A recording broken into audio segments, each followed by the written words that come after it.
Indore highway પર અમદાવાદથી 60 કિલોમીટરના અંતરે લસુંદરા ગામ આવેલું છે. લગભગ 8,000 ગ્રામવાસીઓવાળું આ ગામ રોચક ઇતિહાસ ધરાવે છે. ગામનો ઇતિહાસ ભગવાન શ્રી રામ સાથે જોડાયેલો છે. ભગવાન શ્રી રામે એ સમયે એક ઋષિનો રોગ મટાડવા જે ધારા પ્રગટ કરી હતી તે ધારા હાલ કુંડ સ્વરૂપે છે અને અહીં આવતા દરેક દર્શનાર્થી સાચી શ્રદ્ધા અને આસ્થાથી તે કુંડના પાણીથી સ્નાન કરી પોતાના રોગનું નિવારણ કરે છે.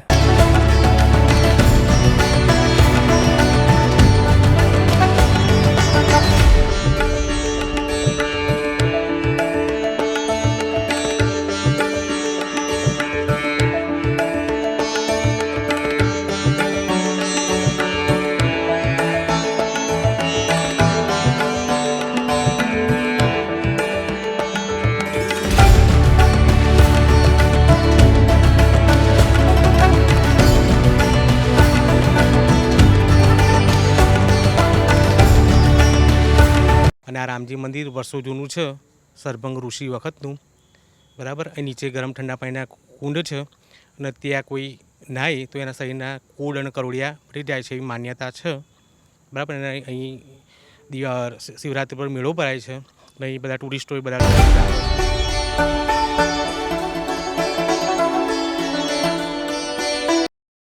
લસુંદરા ગામમાં આવેલા કુંડની બાજુમાં સુંદર એવું રામજી મંદિર આવેલું છે.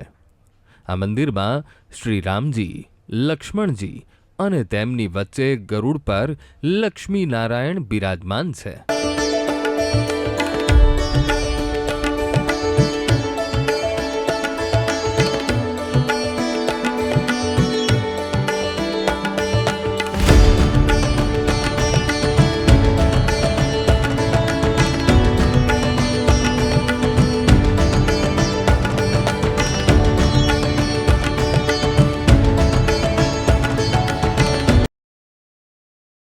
આ મંદિરની ખાસ વિશેષતા એ છે કે તે સમગ્ર દેશનું એક જ એવું મંદિર છે જ્યાં ભગવાન રામ સાથે માતા સીતા બિરાજમાન નથી. હાલ મંદિરમાં બિરાજમાન રામ લક્ષ્મણની મૂર્તિઓ પહેલા એક ખંડેરમાં અપૂજ હતી. વર્ષો પહેલા ગ્રામવાસીઓએ તેને બ્રાહ્મણ પાસે એક ટેકરી પર બિરાજમાન કરાવી અને પતરાનું નાનું મંદિર બનાવી પૂજન અર્ચન ચાલુ કર્યા હતા.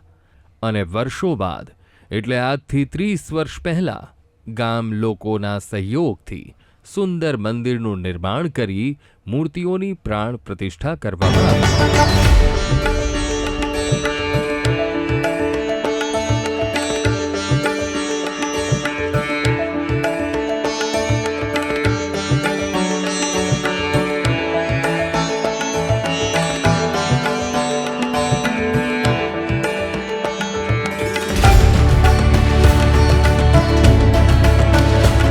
આ મંદિર મૂર્તિઓ ગામમાં હતી.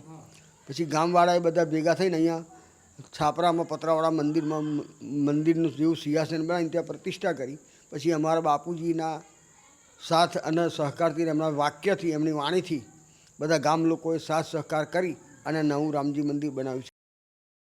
વાલ્મીકી રામાયણના પ્રમાણે જ્યારે પંચવટીમાંથી માતા સીતાનું અપહરણ થયું ત્યારે ભગવાન શ્રી રામ અને લક્ષ્મણ તેમને શોધતા શોધતા આ સ્થળ એટલે કે હાલ લસુંદરા ગામ છે ત્યાં આવ્યા હતા. અને તે સમયે આ વિસ્તાર હિડમ્બા વનથી ઓળખાતો હતો. આ સ્થળે સરભણ ઋષિનો આશ્રમ હતો. કોઢથી પીડિત સરભણ ઋષિ શ્રીરામ અને લક્ષ્મણજીને જોઈને પામી ગયા હતા અને પોતાને કોઢના રોગથી મુક્ત કરવા વિનંતી કરી કહ્યું હતું કે હે પ્રભુ, એવું કોઈ પાણી કાઢો કે જેનાથી મારો આ રોગ મટી જાય અને બીજા લોકોને પણ તેનો લાભ મળે. ઋષિની વાત સાંભળી સૂર્યવંશી શ્રીરામે સૂર્યદેવનો મંત્રોચ્ચાર કરી જમીનમાં બાણ મારી 125 ઠંડી અને ગરમ ધારા પ્રગટ કરી હતી અને તે ધારામાં સરભણ ઋષિએ સ્નાન કરતા તેમના રોગનું નિવારણ થયું હતું. સરભંગ ઋષિમુનિને અહીંયા સ્નાન કરાવ્યું અને ચામડીના રોગ બધા મટાડ્યા. તેથી અહીંયા આ માન્યતા છે કે ગમે તેવો ચામડીની કોઈ પણ બીમારી હોય અહીંયા હાથ પગ ધોવાથી નાહવાથી ચામડીના રોગો અહીંયા મટી જાય છે. અહીંયા કઈ લોકો દૂર દૂરથી નાહવા ધોવા માટે આવે છે. દેવ દિવાળીનો 1 મહિનાનો અહીંયા મેળો લાગે છે નાહવા માટે અને પબ્લિક ઘણી દૂર દૂરથી નાહવા ધોવા માટે પણ આવે છે. રામ અવતારમાં ભગવાન શ્રીરામે સીતાહરણ બાદ શું લીલા કરી હતી તેવા લક્ષ્મીજીના પ્રશ્નના જવાબમાં શ્રી નારાયણે કહ્યું હતું કે તેમણે સરભણ ઋષિ માટે ઠંડા ગરમ પાણીના કુંડ બનાવ્યા હતા અને ત્યાં જ અંતર્ધ્યાન થયા હતા. એટલે જ રામજી મંદિરમાં રામ અને લક્ષ્મણ વચ્ચે ગરુડ પર લક્ષ્મી નારાયણને બિરાજમાન કરાવવામાં આવ્યા છે. લસુંદરા ગામમાં કુંડ આવેલા છે, રામજી મંદિર છે. એ રામજી મંદિર આમ સારું છે, બધા દર્શન કરવા આવે છે. અમે બી દર્શન કરવા આવીએ છીએ. ભક્તિપૂર્વક છે અને આમ સારું છે. જાત્રાનું ધામ છે લસુંદરા. લસુંદરા ગામની ટેકરી પર આવેલા રામજી મંદિરમાં બિરાજમાન શ્રી રામ લક્ષ્મણની મૂર્તિ અલૌકિક છે. સુંદર શણગાર કરેલી મૂર્તિના દર્શન કરીએ ત્યારે જાણે ભગવાન સાક્ષાત આપણી સમક્ષ હોવાની અનુભૂતિ થાય છે. શ્રી રામ બિરાજમાન હોય ત્યાં રામભક્ત હનુમાનજી ના હોય તેવું તો બની જ ના શકે. આ મંદિરમાં હનુમાનજી સંજીવની પર્વત લઈને આવ્યા હતા. તે પર્વત સાથેની મુદ્રામાં બિરાજમાન કરવામાં આવ્યા છે. સાંજના ટાઈમે એક ટાઈમ કે સવારમાં ગમે તે એક ટાઈમે દર્શન કરવા ફરજિયાત આવવાનું. મહાદેવના દર્શન કરવાના, શ્રી રામચંદ્ર ભગવાનના દર્શન કરવાના, આ પાછળ શ્રી કૃષ્ણ ભગવાનના દર્શન કરવાના. દર્શન કરીને 5-10 મિનિટ બેસવાનું. આબોહવા સારી હોય, વાતાવરણ સારું હોય, મન પ્રફુલ્લિત થાય. નહીં ભગવાનના આશ્રયમાં આવીએ, થોડું મન હળવું થાય, થોડા ટેન્શન દૂર થાય ને બધું સારું રહે આપણી લાઈફ. એટલે દર્શન કરવા માટે હું દિલ્હી આવું છું. એક ટાઈમ તો ગમે તે એક ટાઈમ તો દિલ્હી આવવાનું જ. કોઈ દિવસ બને ત્યાં સુધી ચૂકતો નથી. 30 વર્ષ પહેલા જ્યારે નવું રામજી મંદિર બનાવવામાં આવ્યું અને મૂર્તિની પ્રતિષ્ઠા કરી ત્યારે જે દીપ પ્રગટાવવામાં આવ્યો હતો તે હાલ પણ અખંડ પ્રજ્વલિત છે. ભગવાનના દરેક અવતારને મંદિરમાં બિરાજમાન કરવામાં આવ્યા છે. મંદિર પરિસરમાં ભગવાન શ્રી કૃષ્ણની મૂર્તિ જાણે સ્વયં આપણી સામે સાક્ષાત હોય તેવી અનુભૂતિ કરાવે છે. ભગવાનને ખૂબ શ્રદ્ધા ભાવ ભક્તિ છે. બહુ પુરાણી મૂર્તિ છે. રોજ સવાર સાંજ સંધ્યા આરતીના ટાઈમે અમે અહીંયા ઉપસ્થિત રહીએ છીએ, ભગવાનના દર્શન કરીએ છીએ. ભગવાન એવું છે કે અમારી મનોકામના પૂર્ણ કરે છે. રોજ સવારમાં ઉઠીને કુંડે સ્નાન કરવા જઈએ છીએ અને અહીંયા ખૂબ અમુક ટાઈમે મેળા પણ ભરાય છે અને યાત્રિકોનો બહુ ધસારો રહે છે દેવદિવાળીના મેળામાં. એટલે અમે દરરોજ સવાર સાંજ દર્શન કરવા આવીએ છીએ. અમારી મનોકામના પૂર્ણ થાય છે. જય શ્રી રામ. લસુંદરાના રામજી મંદિરે આવેલા ગરમ ઠંડા પાણીના કુંડમાંથી દેશ વિદેશથી લોકો પાણી લેવા માટે આવે છે અને શરીરના જે ભાગે તેમને ચામડીનો રોગ થયો હોય ત્યાં આ પાણીની માલિશ કરે છે અને નહાવાના પાણીમાં ઉમેરી તેનાથી સ્નાન કરી રોગ મુક્ત થાય છે. મંદિરે આવતા ચર્મરોગથી પીડાતા ભાવિકો સાચી શ્રદ્ધા અને વિશ્વાસ સાથે 5 રવિવાર કુંડમાં સ્નાન કરી ભગવાન શ્રી રામના દર્શન કરે છે તો તેમને તે રોગમાંથી મુક્તિ મળવાની માન્યતા છે અને તેના ઘણા પ્રમાણ પણ છે.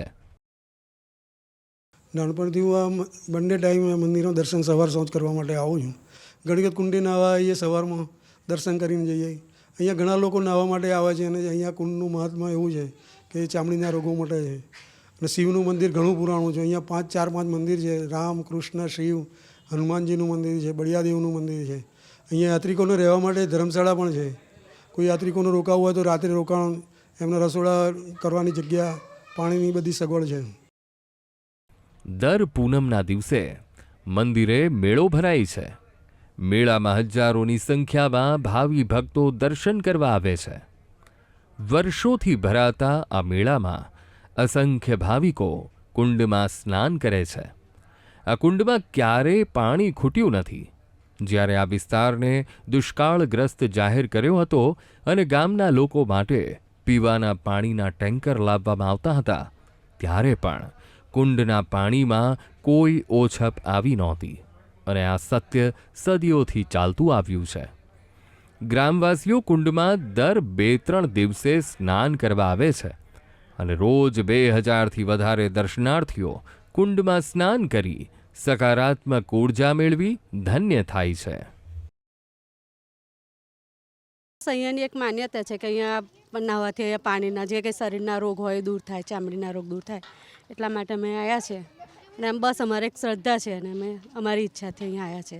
અહીંયા સારું છે અને એનું નામ વધારે પડતું સાંભળ્યું છે અમે કે ત્યાં જવાથી સારું થાય, એ માટે આવ્યા છે.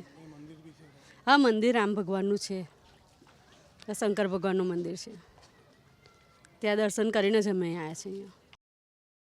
અંબાજી, પાવાગઢ, ફાગવેલ અને ડાકોર પગપાળા જતા દરેક સંઘ અહીં રોકાઈ રામજી મંદિરે દર્શન અને કુંડમાં સ્નાન કરી તેમનો થાક દૂર કરી નવી શક્તિના સંચાર સાથે આગળની યાત્રા કરે છે. સ્વામિનારાયણ ભગવાન પણ આ કુંડમાં સ્નાન કરવા આવેલા અને રામજી મંદિરની બાજુમાં આવેલા સોમનાથ મંદિરમાં રાતવાસો કર્યો હતો. એટલે સ્વામિનારાયણ ભગવાનના પગલાં પણ મંદિર પરિસરમાં રાખવામાં આવ્યા છે. લસુંદરા ગામના લોકો નિયમિત રામજી મંદિરે સવાર સાંજ આરતીમાં જોડાઈ અને ભગવાનના દર્શન કરી પરિસરમાં બેસી શાંતિનો અહેસાસ કરે છે. મંદિરે દર્શન સવાર સાંજ કરવા આવું છું અને મનને બહુ શાંતિ મળે છે અને આનંદ થાય છે. ડેલી લગભગ 17 વર્ષથી આવું છું અને બહુ સારું, જગ્યા સારી છે, અનુકૂળતા. બહારના બધા પ્રવાસીઓ બી આવે છે અને અહીં નજીકમાં ફાગવેલ ગામ છે, ત્યાં મેળો ભરાય છે અને એ બધા પ્રવાસીઓ જતા આવતા બધા અહીં દર્શન કરીને જાય છે. શ્રાવણ મહિનામાં પણ સારું હોય છે. શિવરાત્રિએ લસુંદરામાં મેળો ભરાય છે. મંદિરે જન્માષ્ટમી, રામનવમી, દિવાળી અને મંદિરની પ્રતિષ્ઠાના પાટોત્સવની ખાસ ઉજવણી કરવામાં આવે છે અને આ ઉજવણીમાં ભગવાન પર અભિષેક અને મહાપૂજા કરવા લસુંદરા ગામના દરેક લોકો હર્ષોલ્લાસ સાથે જોડાય છે. ઉજવણીના દિવસે મોટો ભંડારો કરવામાં આવે છે, જેનો લાભ લસુંદરા ગામના લોકો અને તેની આજુબાજુના ગ્રામવાસીઓ પણ લે છે.